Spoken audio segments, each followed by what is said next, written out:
रायगड जिल्ह्यात मुसळधार पावसाचा कहर, अतिवृष्टीत बेणसेतील घर कोसळले, सुदैवाने सुतार कुटुंब बचावले। रायगड जिल्ह्यात मागील 5 दिवसांपासून धुवाधार पाऊस कोसळतोय। अतिवृष्टीने जिल्ह्यात अनेक ठिकाणी दरड व घरे कोसळण्याच्या घटना घडल्या। पेण तालुक्यातील बेणसे येथे यमुनाबाई घासे यांचे घर सोसाट्याचा वादळ वारा व मुसळधार पावसात कोसळले, घराची कौले फुटली।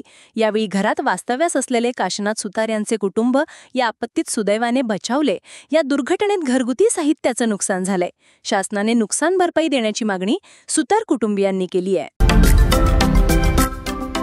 महाराष्ट्रातील महत्त्वाच्या व ताज्या घडामोडी जाणून घेण्यासाठी आजच आमच्या सूर्या मराठी न्यूज चॅनलला सबस्क्राइब करा आणि बेल आयकॉन प्रेस करा।